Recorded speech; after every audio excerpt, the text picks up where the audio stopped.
Hello friends. Last video हमने malice law के बारे में पढ़ा था। आज हम मेलिस लॉ पे एक न्यूमेरिकल सॉल्व करने की कोशिश करते हैं। न्यूमेरिकल क्या हमारा unpolarised light falls on two polarising sheets placed one on top of other what must be the angle between the characteristic direction जिसको हम ट्रांसमिशन एक्सिस से बोलते हैं of the sheets if the intensity of the transmitted light is one third intensity of the incident beam।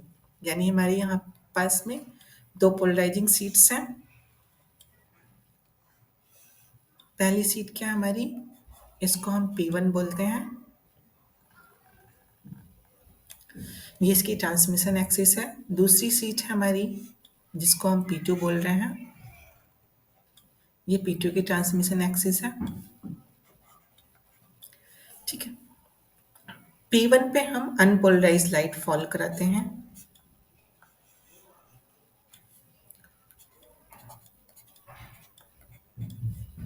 जिसकी intensity I0 है।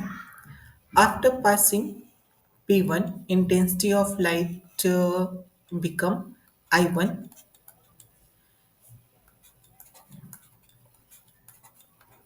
अब ये light हमारी जब P2 से पास करती है तो इसकी इंटेंसिटी कितनी हो जाती है, I2 हो जाती है।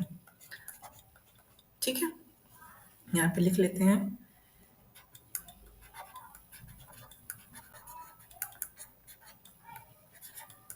Intensity of unpolarised light I0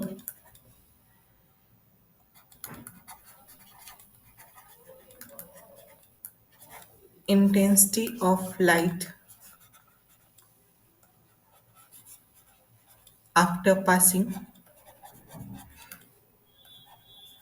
P1 is equal to I1। Similarly, intensity of light after passing P2 is equal to I2 and theta क्या है हमारा, angle between transmission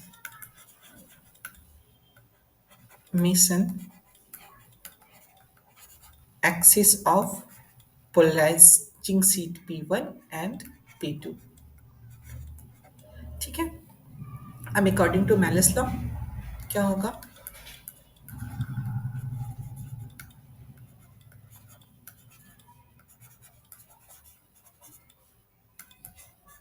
according to Malus law intensity after passing through polarising sheet P2।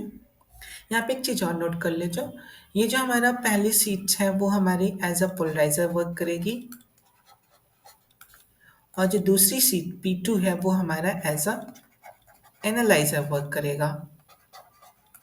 ठीक है, ये कितनी हो जाएगी,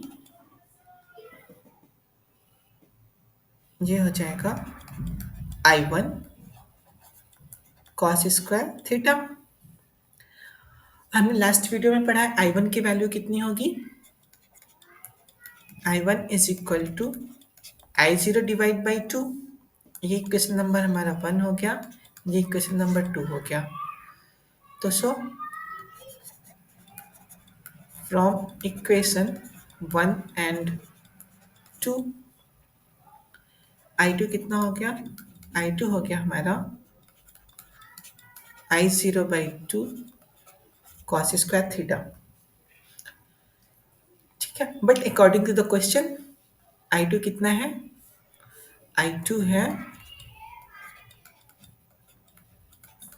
I0 by 3 is equal to I2 by 2 cos square theta. ये क्या हो गया, cos square theta is equal to 2 by 3 cos theta is equal to square root of 2 by 3, यानी theta is equal to cos inverse 2 by 3। अगर हम calculator use करते हैं तो थीटा की वैल्यू आएगी अराउंड 35.3 डिग्री आएगी, राइट। अब हम बात करेंगे ऑप्टिक एक्सिस और प्रिंसिपल प्लेन एनिसोट्रोपिक क्रिस्टल में क्या होते हैं। Optic axis for a uniaxial crystal is the direction along which the velocity of E ray is equal to the velocity of O ray, and the crystal is symmetrical about the optic axis. हमने positive crystal और negative crystal के बारे में पढ़ा है। Positive crystal में क्या होगा? पॉजिटिव क्रिस्टल के लिए for positive crystal velocity of E ray is equal to velocity of O ray along the optic axis, and for negative crystal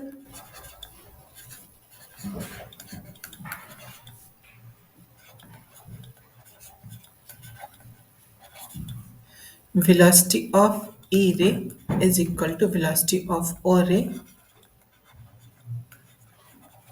along the optic axis. यानी किसी एनासोट्रोपिक क्रिस्टल में जो uniaxial है उनमें एक ऐसी डायरेक्शन जिसके अलोंग ई रे की वेलोसिटी और ओ रे की वेलोसिटी इक्वल होगी उसको हम बोलेंगे ऑप्टिक एक्सिस।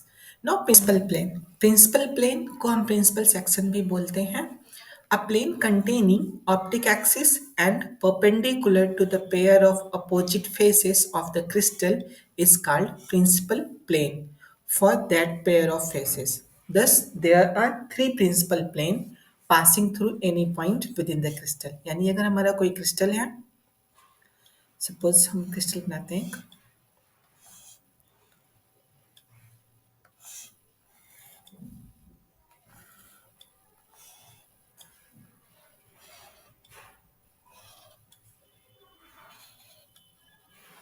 ये हमारा क्रिस्टल है और ये हमारी ऑप्टिक एक्सिस है, ठीक है। अ प्लेन कंटेनिंग ऑप्टिक एक्सिस, एक ऐसा प्लेन जो इस ऑप्टिक एक्सिस को कंटेन कर रहा है और इस फेस वन और फेस टू के परपेंडिकुलर हो, उसको हम बोलेंगे प्रिंसिपल प्लेन या प्रिंसिपल सेक्शन।